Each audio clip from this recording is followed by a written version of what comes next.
गिबि गिबियावनो बड'लेण्ड बुब्लि आरो बड'लेण्ड रादाब नायगिरि फरायगिरि रायजो राजा आइ आफा बिदा फंबायफोरनिसिम इउपिपिएल दोलोनि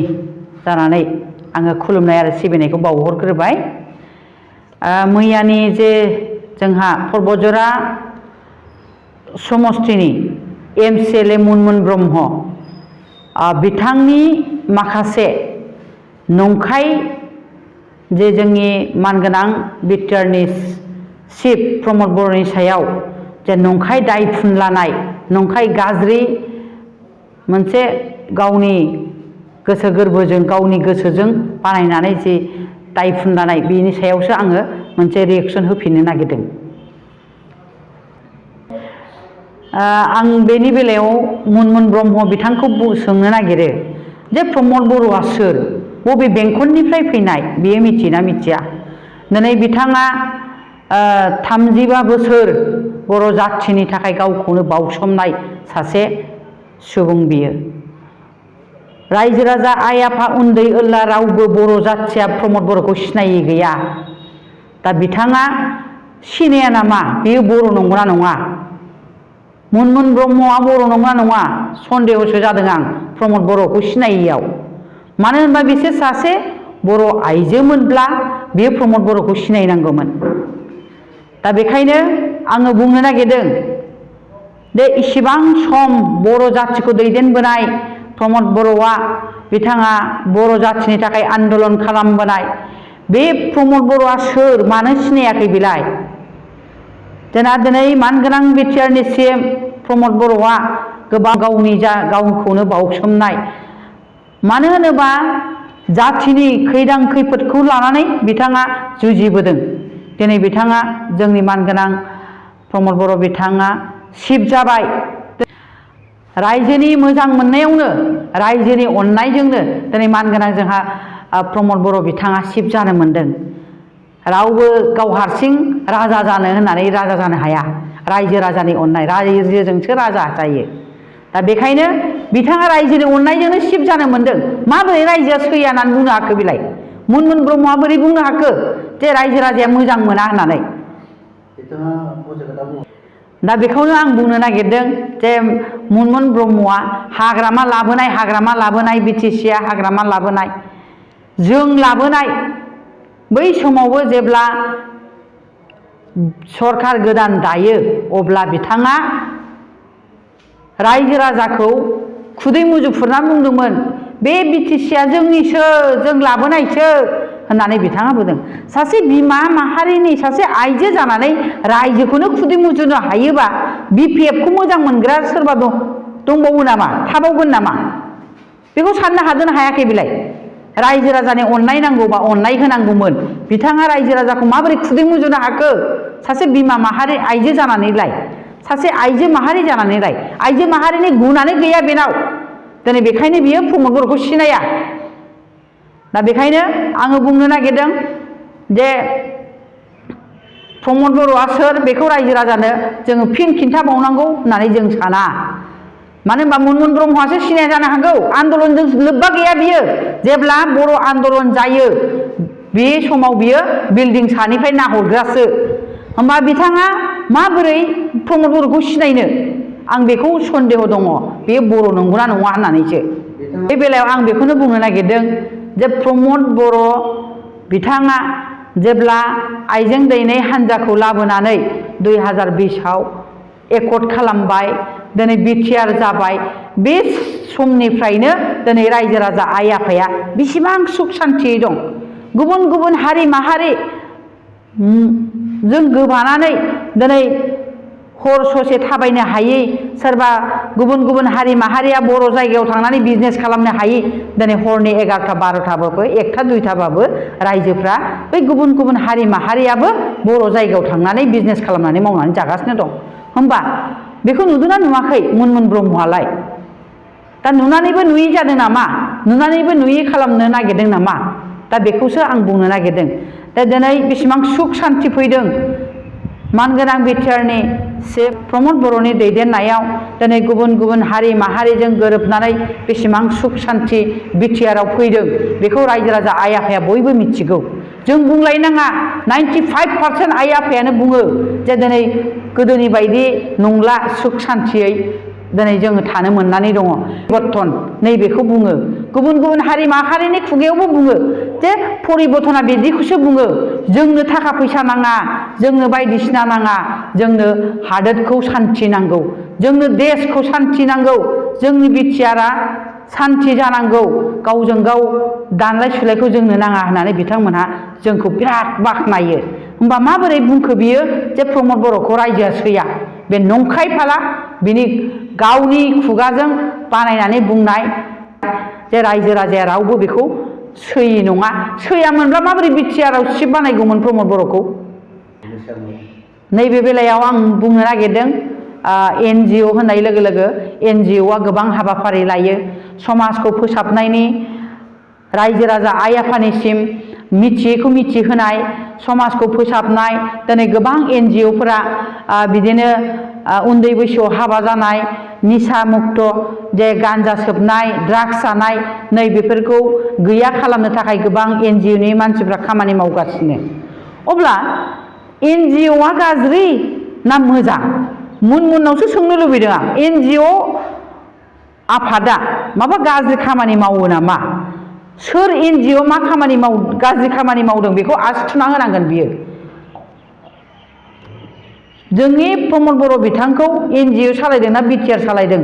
होननायखौ आं बिथांनाव सोंनो लुबैदों NGOआ गाज्रि मावो ना मोजां मावो बिनि फिननायखौ बियो होथों बिथांखौ आङो सोंखारिनो लुबैयो सासे बिमा माहारिनि सासे आइजो जानानै सासे MCLA जानानै सासे समष्टिनि बिगोमा जानानै बे NGOखौ माबोरै सोंखारिखो माबोरै NGO आफादखौ सोंखारिखो बेलाय सोंखारिनाय जादोंना जायाखै रायजो राजा आइ आफाफोर दा NGO सालायदों ना बिटिआर सालायदों होननायनि अर्थआ मा होमबाथ' NGO सालायबा गाज्रि सालायदों जाहैबाय दा बेखायनो आङो बिथांखौ सोंखारियो बिथाङा NGOखौ सोंखारिनो हानाय बिहा मोन्थाय गैया जे आं बे बेलायाव मुनमुन ब्रह्मनाव सोंनो नागिरदों सासे MCLA जानानै सारा BTCआव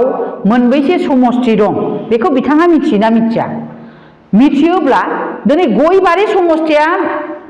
माबानि BTCनि बाहेराव ना BTCनि सिङाव बेखौसो आं बिथांनाव सोंनो लुबैदों बे सासे MCLA जानानै बे गयबारि समष्टिनि मानसिखौ गयबारि समष्टिनिनो सासे केन्डिडेट जोंना मानगोनां बिटिआरनि सिबा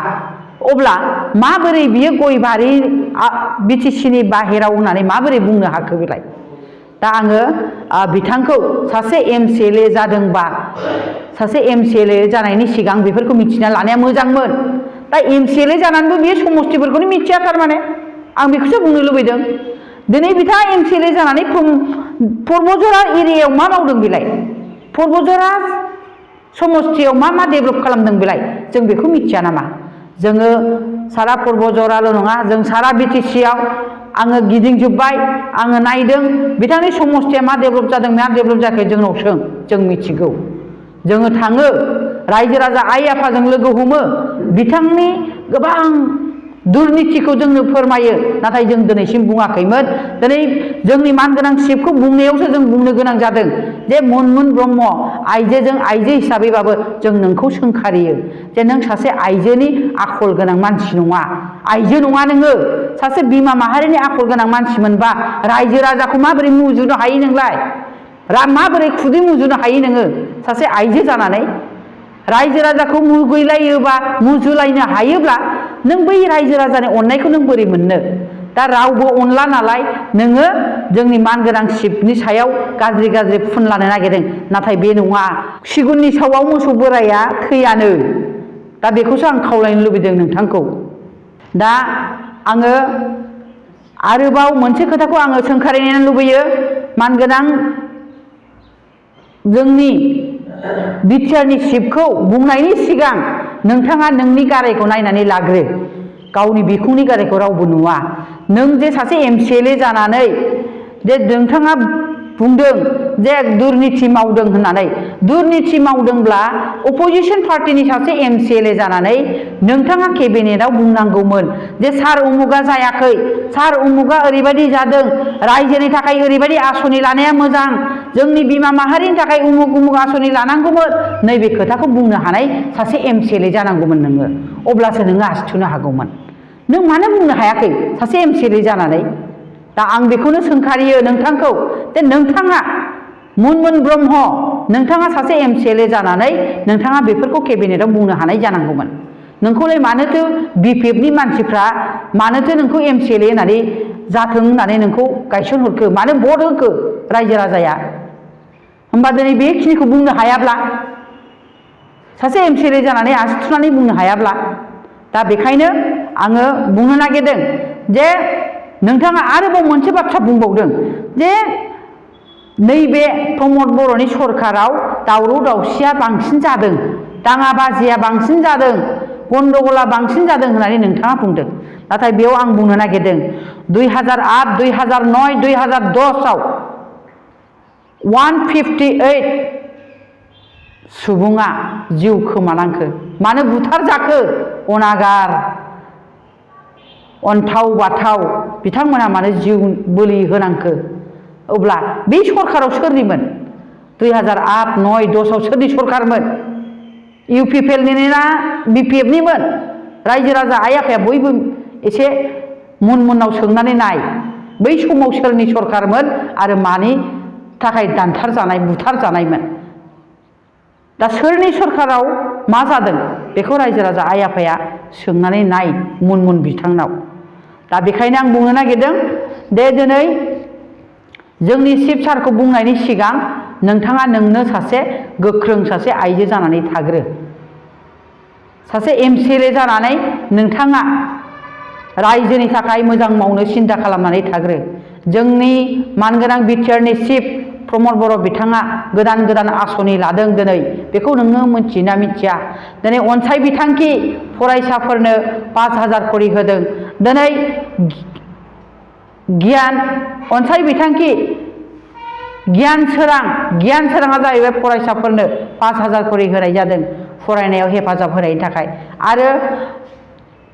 5000 करि मैगं फाननानै फिथा दखान होनानै जाग्राफोरनो 5000 करि अनसाय बिथांखि होनाय जादों आरो